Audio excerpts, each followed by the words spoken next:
my name is Lindsey Diaz, and I will be teaching you guys about my career, neonatal nursing. A former nurse named Val Saintsbury once said nurses dispense comfort, compassion, and caring without even a prescription. A neonatal nurse takes care of sick infants, and it's rewarding when you get to see those sick infants become healthy and go home with their families. I graduated from Texas A&M with my Bachelor of Science. I have the honor to speak about my wonderful job, which is a neonatal nurse. Everyone here knows about the importance of this job. Without neonatal nurses, we do not have a voice for those sick infants that can't speak for themselves. The main points we will be discussing is what this job does and how to get there successfully. So a day on the job, you do work in a hospital setting, but what a neonatal nurse does, and this is just a few examples, is they work with newborn infants that have difficult problems. For example, you can deal with prematurity, birth defects, infection, cardiac malformations, and surgical problems. A book called Premature Infants, edited by Brigham Neurons, states a premature infant is defined as a born before 37 weeks of gestation, which means pregnancy, without regard to birth weight. As of 2012, babies born at 22 weeks of pregnancy are less likely to live, which is really sad. But the National Association of Neonatal Nurses states a statistic which says approximately 40,000 low birth weight infants are born annually in the United States. Because of the significant medical advances, survival rates are 10 times better now than 15 years ago. Because of this, neonatal nurses need to stay on top of their technological advances. You can't slack on the job, you got to know the latest inventions, you have to stay on top of it. To take care of newborn infants, you take care of them from birth until they are discharged from the hospital.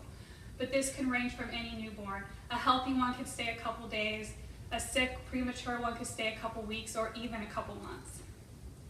So an average day on the job, you could work a couple things. There are new moms, so if there's new moms, you do help them breastfeed.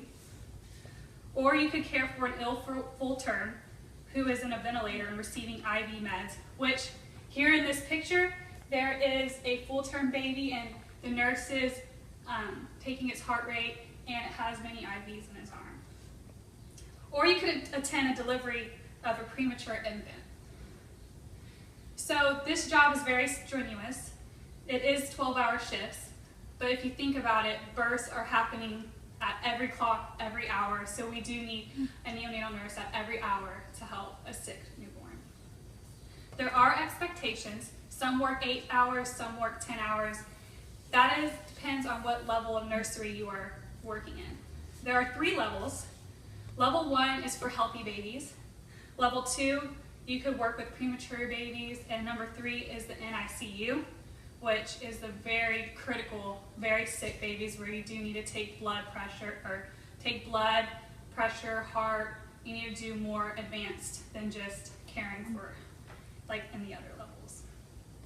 And everyone in the audience is probably wondering how to become successful at this job. And to become successful, you need to sharpen your math and science skills. It's really important. So anyone out there that is in high school, be sure to work on your science. That is the #1 thing.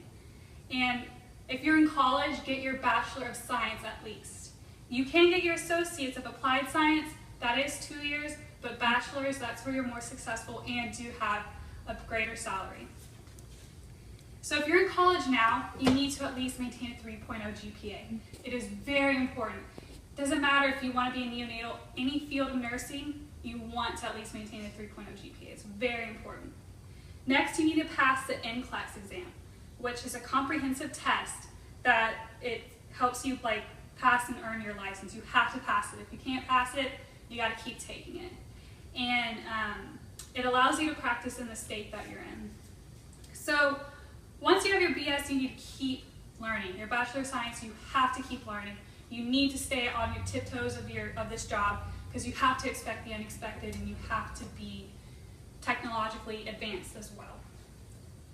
And also, if you want to become a neonatal nurse practitioner, you need to have your Master's of Science, and that would be 6 years to 8. So in conclusion, neonatal nursing is just such a rewarding job because you get to witness, like I said, sick babies become healthy and go home to their families.